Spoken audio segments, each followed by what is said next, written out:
Kami dari kelompok 5 akan membawakan materi mengenai Tinea circinata atau Tinea corporis. Perkenalkan, saya Nikita Alena Kinawa. Perkenalkan, nama saya Abimanyu Septian. Perkenalkan, nama saya Rifda Hania Esa Said. Dan saya Alia Ratu Fitria Putri Ansar, dan selamat menyaksikan. Ini saya akan membawakan materi dari definisi Tinea corporis itu sendiri. Nah, Tinea corporis merupakan gangguan kulit yang terjadi pada orang dari segala usia yang disebabkan oleh jamur dermatofit, yaitu Trichopiton, Microsporum, dan Epidermophyton. Yang lebih umum menyebabkan Tinea corporis adalah Trichopiton rubrum, Trichopiton mentagrophytes, dan Microsporum canis. Dari prevalensi penyakit ini tidak memiliki perbedaan signifikan antara pria dan wanita. Dan Tinea corporis yang berasal dari hewan sering terjadi pada anak-anak. Adapun pada etiologinya, pada zoophilic dermatofit itu sering ditemukan pada hewan tetapi dapat ditransmisikan ke manusia. Contohnya Trichopiton mentagrophytes dan Microsporum canis yang berasal dari kucing atau anjing.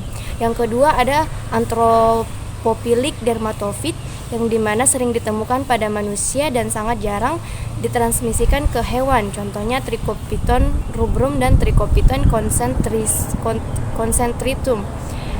Lalu yang ketiga ada geophilic dermatofit yang dimana sering ditemukan pada tanah karena mereka mendekomposisi rambut, bulu, dan sumber-sumber keratin yang lain. Contohnya Trichopiton agelloi. Selanjutnya spesies jamur yang biasa menginfeksi Tinea corporis yang pertama itu ada Trichopiton tonsurans. Nah, secara mikroskopik Trichopiton tonsurans ini koloninya tumbuh perlahan dan memiliki warna bervariasi. Tekstur dan bentuk biasanya menghasilkan warna kuning kecoklatan. Memanjang, mikrokonidianya memanjang dan beberapa biasanya membengkak dan melekat pada konidiofor dengan tangkai pendek. Makrokonidia jarang terjadi tetapi dapat terjadi. Lalu pada chlamydoconidanya sering hadir dalam kultur yang lebih tua. Spiral hifa mungkin hadir. Lalu rambut menginvasi menunjukkan infeksi endotrix. Selanjutnya saya serahkan ke moderator. Salah satu jamur penyebab Tinea corporis atau kurap pada tubuh manusia yaitu Trichopiton mentagrophytes.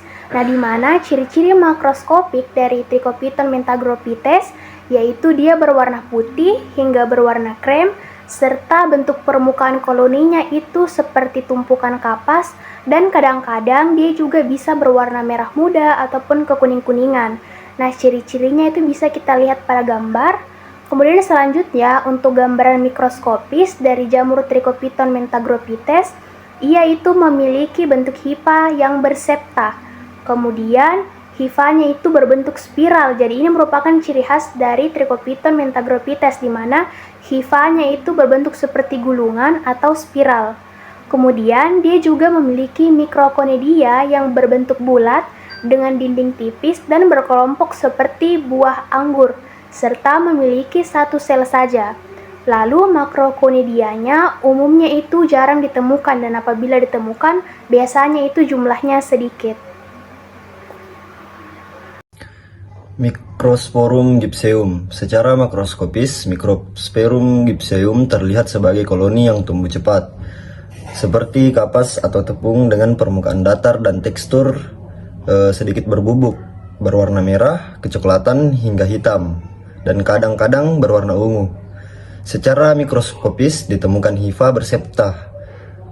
Makrokonida berbentuk gelendong atau fusiform yang banyak berdinding tipis dan kasar dengan ujung membulat, serta mikronidia berbentuk gada yang terletak di sepanjang hifa. Baik, materi berikutnya yaitu Microsporum canis. Microsporum canis merupakan salah satu jenis jamur yang menjadi penyebab dari penyakit Tinea corporis atau Tinea cincinata. Nah, secara morfologi ini Microsporum canis dia ini memiliki bentuk putih dia datar lalu memiliki bulu yang seperti wall di koloninya. Nah, bulunya ini dia menyebar ya. Teman-teman dapat melihat pada gambar yang ada di pojok kanan atas itu, dia itu memiliki seperti bulu-bulu putih yang berbentuk seperti wall yang menyebar di koloninya. Nah, untuk bagian bawahnya sendiri itu dia memiliki pigmen berwarna putih sampai kekuningan. Nah, secara mikroskopis, Microsporum canis ini dia memiliki hifa yang bersepta atau bersekat, dan kemudian memiliki makrokonidia dan juga mikrokonidia. Makrokonidianya ini dia berbentuk gelendong dengan kenap apikal yang asimetris dan terdiri dari 6 sampai 5 sel berbentuk panjang, kasar, dan memiliki dinding sel bagian luar yang tebal. Nah, dinding septalnya sendiri itu dia tipis, walaupun juga memiliki mikrokonidia, tapi Microsporum canis ini mikrokonidianya berupa hyalin dan jarang ditemukan dalam uniseluler. Berikutnya yaitu epidemiologi dari Tinea corporis atau Tinea cincinata. Nah, penyakit ini teman-teman merupakan penyakit dermatofit yang paling umumnya, yang paling sering terjadi di seluruh dunia. Dia ini bisa disebabkan oleh beberapa hal seperti panas berlebih, kelembapan yang tinggi, dan pakaian yang ketat, yang dimana ketiganya ini dapat menyebabkan penyakit yang lebih parah dan lebih sering terjadi. Nah, populasi tertentu itu seperti anak-anak itu lebih rentan terkena Tinea corporis atau Tinea cincinata. Nah, mereka bahkan menjadi penyakit yang paling umum yang terjadi pada anak-anak yang berada pada golongan prapubertas. Nah, pasien anak-anak sendiri itu lebih mungkin ya tertular infeksi zoofilik, yang dimana infeksi ini ditularkan melalui hewan seperti kucing dan anjing, karena anak-anak ini bisa dikatakan ada di usia dimana mereka itu sangat senang menyentuh dan mengelus yang namanya hewan berbulu seperti kucing dan anjing. Nah, adapun individu dengan sistem imun yang terganggu, tidak hanya mereka lebih rentan, tetapi juga memiliki resiko lebih tinggi terkena granuloma mujochi, yang dimana itu suatu bentuk folikulitis Tinea corporis yang menyerang lapisan dermal dalam. Selanjutnya, patofisiologi dari Tinea corporis. Nah, Tinea corporis ini patofisiologinya itu diawali dengan penempelan dari jamur, baik itu spesies Trichopiton ataupun Microsporum dan juga Epidermatophyton pada kulit. Nah, setelah manusia terpapar oleh jamur-jamur tersebut, yaitu jamur dermatofit, maka patogen itu harus melewati berbagai macam pertahanan kulit terlebih dahulu sebelum nantinya akan timbul respon berupa penyakit. Nah, jamur yang menyebabkan Tinea corporis ini dapat memproduksi yang namanya 3 enzim. Yang pertama yaitu enzim protease, yang dimana enzim ini berperan untuk mencerna keratin yang ada pada kulit. Kemudian yang kedua, enzim serum subtilins, yang dimana enzim ini berperan untuk mencerna protein dan juga menyerang neutrofil yang ada pada tubuh makhluk hidup.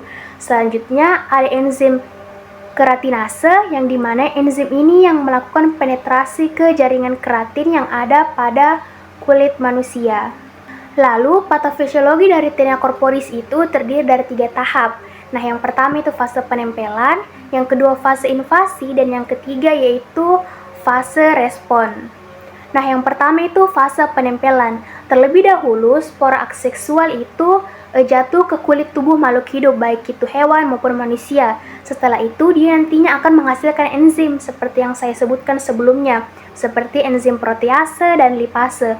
Nah, setelah nantinya si jamur ini menghasilkan enzim, maka nantinya proses penempelannya itu akan menjadi lebih erat, dan selanjutnya ia akan melakukan invasi ke dalam kulit kita.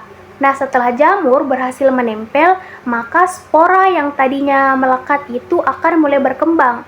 Nantinya penempelan ini bisa terjadi melalui kontak langsung, baik itu melalui kulit atau antrofilik, tanah atau geofilik, atau binatang atau kita kenal sebagai zoofilik. Yang kedua yaitu fase invasi. Nah, pada fase invasi nantinya itu adanya trauma serta pengikisan pada kulit dapat mempermudah masuknya dermatofit ke dalam kulit.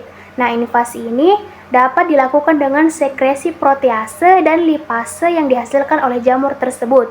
Selain menghancurkan keratin, keratin juga digunakan oleh dermatofit sebagai sumber nutrisi bagi kehidupan mereka. Kemudian tahap yang ketiga yaitu fase respon. Nah, tubuh manusia itu dapat menghasilkan yang namanya asam lemak fungistatik. Nah, di mana asam ini dapat meningkatkan proliferasi epidermis dan menghasilkan yang namanya mediator inflasi. Nah, keratinosit ini meningkatkan proliferasi agar mempercepat pengikisan kulit, serta dia nantinya akan menghasilkan peptida mikrobial dan sitokin. Nah, selanjutnya respon inflamasi yang terjadi itu bisa menghasilkan lesi, ya seperti gatal, merah, maupun bengkak. Selanjutnya kita akan membahas terkait bagaimana sih manifestasi klinis yang disebabkan oleh penyakit tinea corporis atau kurap. Nah, jadi manifestasi klinisnya itu ada macam-macam teman-teman. Seperti ciri khasnya yaitu ruam berbentuk cincin, yang dimana dia itu berwarna merah, bentuknya seperti sisik, kemudian dia juga gatal, serta bagian tepinya itu agak menonjol dan bagian tengah dari ruam ini itu bersih atau disebut sebagai central healing. Nah, ruam ini dapat muncul di berbagai tubuh kita. Bisa muncul di telapak tangan kita, bisa di telapak kaki, bisa juga di selangkangan, bisa di leher, badan, lengan maupun kaki. Nah, jadi ciri khas dari apabila kita terinfeksi oleh tinea corporis, yaitu ruamnya itu bisa berbentuk cincin. Nah, di mana lesi awalnya itu berwarna merah, seperti bercak berwarna merah. Selanjutnya dia nanti akan berkembang menjadi berbentuk cincin ataupun melingkar. Kemudian ciri selanjutnya yaitu tepinya menonjol. Jadi bagian luar cincinnya itu memiliki tepi yang lebih menonjol serta berbentuk sisik. Selanjutnya untuk bagian tengahnya itu seringkali tampak bersih teman-teman, atau dapat disertai juga dengan bintik-bintik merah. Lalu dia nanti akan terasa gatal, ruam ini akan terasa gatal terutama saat kita berkeringat. Nah, adapun tanda-tanda lain yaitu seperti muncul benjolan kecil yang terasa sakit, ataupun bisa juga vesikula, lepuhan kecil, dan juga bisa muncul nanah di bagian tepinya teman-teman. Nah, seperti yang bisa kita lihat pada slide presentasi di sini bahwa ini merupakan contoh dari gambar penderita tinea corporis. Seperti yang kita tahu tadi teman-teman, kalau ciri khasnya itu ada ruam berbentuk seperti cincin dan di bagian tengahnya itu agak bersih teman-teman. Selanjutnya kita akan membahas tentang diagnosis dari tinea corporis. Jadi diagnosis pertama kita lakukan yaitu dengan cara melakukan pemeriksaan mikroskopis langsung. Nah, jadi pada pemeriksaan mikroskopis langsung kita menggunakan sampel berupa sampel kerokan kulit, yang dimana kerokan kulit ini nantinya akan kita amati secara langsung di mikroskop.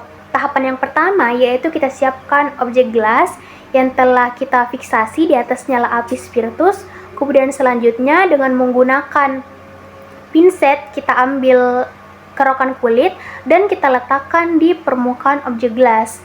Selanjutnya kita tambahkan 1-2 tetes KOH 10-20%, lalu kita panaskan sebentar di atas nyala api. Hal ini kita lakukan agar nantinya sel-sel epitel itu dapat larut serta nantinya keratin yang ada dalam kulit itu dapat larut juga. Selanjutnya setelah itu kita tutup dengan deglas dan kita bisa amati di mikroskop dengan pembesaran objektif 10 kali dan juga 40 kali. Pada layar presentasi di sini kita bisa lihat bahwa ini merupakan contoh dari hasil pengamatan mikroskopis langsung. Nah, jadi nantinya hasilnya itu dikatakan positif ketika kita menemukan yang namanya filamen berupa hifa, yang dimana bentuknya itu panjang, halus, refraktil, bercabang, bergelombang, atau dapat ditemukan atau tidak ditemukan adanya arconidiospora. Berikutnya yaitu pemeriksaan secara mikroskopis dengan menggunakan larutan lactophenol cotton blue. Nah, larutan lactophenol cotton blue ini sendiri teman-teman, dia merupakan larutan yang biasanya kita gunakan ya dalam pemeriksaan jamur atau pemeriksaan tinea corporis sendiri. yang dimana larutan LPCB ini memiliki fungsi untuk membersihkan sel-sel dan debris kulit sekaligus mewarnai struktur jamur sehingga lebih mudah diamati. Nah, adapun komponen dari larutan LPCB ini terdiri dari 3, yaitu pertama ada asam laktat yang berfungsi sebagai zat pengawet dan membantu mempertahankan struktur jamur. Kemudian ada fenol yang bertindak sebagai desinfektan untuk membunuh organisme hidup pada sampel. Dan kemudian ada cotton blue atau biru katun yang merupakan pewarna lah yang memberikan warna biru pada hifa jamur yang membuatnya terlihat jelas di bawah mikroskop. Nah, jadi teman-teman, jika teman-teman itu melakukan pengamatan pada saat pemeriksaan LPCB itu, teman-teman akan melihat hasil pewarnaannya itu dia berwarna biru karena terdapat komponen cotton blue pada pewarna yang kita gunakan. Nah, pemeriksaan mikroskopis dengan menggunakan LPCB ini dapat dilakukan dengan cara mengambil sampel dengan mengikis kulit bersisik dari tepi lesi atau ring light yang aktif. Kemudian kita pastikan teman-teman bahwa area yang akan dilakukan pengambilan sampel ini telah dibersihkan dengan alkohol 70%. Kemudian sampel korekan kulit yang telah kita ambil tadi itu diletakkan di atas objek gelas, lalu diberikan beberapa tetes larutan LPCB atau lactophenol cotton blue hingga dia menutupi seluruh kaca di gelas. Nah, kemudian sampel ini diinkubasi selama beberapa menit untuk memungkinkan pewarnaan meresap dengan baik. Dan kemudian kita lakukan pemeriksaan pada mikroskop. Nah, pada pemeriksaan ini apabila ditemukan hifa jamur, hasil pemeriksaan itu dianggap positif dan mendukung diagnosis dari pemeriksaan Tinea corporis. Nah, ini adalah salah satu contoh dari pemeriksaan Tinea corporis dengan menggunakan larutan lactophenol cotton blue. Nah, teman-teman dapat lihat pada panah yang ditunjuk itu dia ada Macroconidia dan Microconidia dari Tinea corporis atau Tinea cincinata. Nah, pada pemeriksaan ini teman-teman, karena kita menggunakan larutan lactophenol cotton blue, kita dapat melihat bahwa pada hasil pemeriksaan itu jamurnya memiliki warna biru dengan struktur yang terlihat sangat jelas. Nah, pemeriksaan berikutnya yaitu merupakan pemeriksaan kultur. Nah, pemeriksaan kultur ini teman-teman merupakan salah satu pemeriksaan yang dilakukan dalam mendiagnosis penyakit Tinea corporis atau Tinea cincinata, di mana pemeriksaan ini dilakukan dengan cara mengkultur sampel pada media PDA dan SDA, dan kemudian setelah diinkubasi kita melakukan pemeriksaan secara mikroskopis dan makroskopis untuk mengetahui ciri-ciri dari jamur yang telah dikultur. Nah, adapun sampel yang dikultur itu dapat berupa korekan kulit, ada juga kuku, kemudian rambut yang terinfeksi. Nah, pada kasus Tinea corporis sendiri itu rambut yang patah atau bersisik itu diambil dari kulit kepala. Nah, sampel ini ditanam seperti media yang saya sebutkan tadi, Saborodextrose agar atau SDA, yang bisa dibilang dia merupakan media yang umum lah untuk mendukung pertumbuhan jamur. Nah, ini diinkubasi pada suhu kamar atau sekitar 25-30 derajat Celcius selama beberapa minggu atau 3 hari minimum hingga koloni jamur itu tumbuh. Adapun manifesti pada makroskopis itu kita dapat lihat pada warna permukaannya itu dia putih seperti kapas atau seperti bulu druk yang sering waktu itu dapat berubah menjadi merah muda ya. Nah, kemudian itu pada bagian tampak bawahnya dia kadang berwarna merah anggur tua yang khas, sangat khas. Kemudian beberapa isolasi itu bahkan menghasilkan pigmen kekuningan atau kecoklatan. Nah, kemudian pada tampak atasnya itu teksturnya itu dia seperti busa halus dan seperti bulu druk, atau dia seperti bubuk atau mungkin juga seperti wol. Nah, beberapa isolat juga itu dia dapat menunjukkan struktur yang lebih granular. Nah, setelah pemeriksaan kultur dilakukan itu kan tadi saya katakan bahwa kita lakukan pemeriksaan secara makroskopis dan mikroskopis. Nah, secara makroskopis itu kita melakukan pemeriksaan pada ciri-ciri koloninya, mulai dari tampak atas dan tampak bawah, sedangkan mikroskopis itu kita lakukan pemeriksaan dengan menggunakan mikroskop seperti dengan menggunakan larutan LPCB. Nah, pada gambar yang berada di sebelah kiri itu teman-teman, itu merupakan pemeriksaan yang dilakukan secara makroskopis, di mana kita lihat ciri-ciri dari kulturnya, di mana dia itu memiliki warna putih, terus dia memiliki struktur seperti wol, Dan kemudian kita juga bisa lihat tampak bawahnya seperti apa warnanya. Dan kemudian di sebelah kanan itu dia ada gambar pemeriksaan yang dilakukan secara mikroskopis, yaitu dengan metode menggunakan larutan lactophenol cotton blue, di mana kita dapat lihat pada gambar yang ditunjuk itu dia terdapat makrokondia dan mikrokonidia dari jamur yang menyebabkan Tinea corporis. Penata laksanaan atau pengobatan. Pengobatan untuk Tinea corporis tergantung pada tingkat keparahan dan luas infeksi. Yang pertama untuk obat anti jamur topikal. Untuk infeksi ringan hingga sedang yang terlokalisir, penyediaan layanan kesehatan biasanya akan meresepkan krim, lotion, atau salep anti jamur. Contoh umum meliputi yang pertama clotrimazole, miconazole, terbinafin, dan ketoconazole. Sementara untuk yang kedua, obat anti jamur oral untuk infeksi yang luas, parah, atau membandel, atau jika infeksi terjadi di kulit, kepala, atau melibatkan folikel rambut. Mungkin diperlukan pengobatan sistemik dengan obat oral. Contohnya meliputi terbinafin oral dan itraconazole oral. Pencegahan. Langkah-langkah sederhana dapat membantu mencegah penyebaran Tinea corporis. Seperti yang pertama, terapkan kebersihan yang baik. Contohnya mandi secara teratur, terutama setelah aktivitas yang menyebabkan berkeringat atau olahraga kontak. Yang kedua, jaga kulit tetap kering. Keringkan kulit Anda secara menyeluruh setelah mandi. Yang ketiga, kenakan pakaian longgar agar kulit dapat bernafas. Yang keempat, hindari berbagai barang-barang pribadi seperti handuk, pakaian, sisir, atau perlengkapan olahraga. Dan yang terakhir, cuci tangan setelah bermain atau memegang hewan peliharaan, karena hewan juga dapat membawa jamur. Kesimpulan, Tinea corporis atau kurap adalah infeksi jamur kulit yang disebabkan oleh golongan jamur Dermatophyta seperti dari genus Trichopiton dan Microsporum, dan tidak berhubungan dengan cacing. Infeksi ini sangat menular dan umum terjadi di seluruh dunia, terutama di lingkungan yang hangat dan lembab.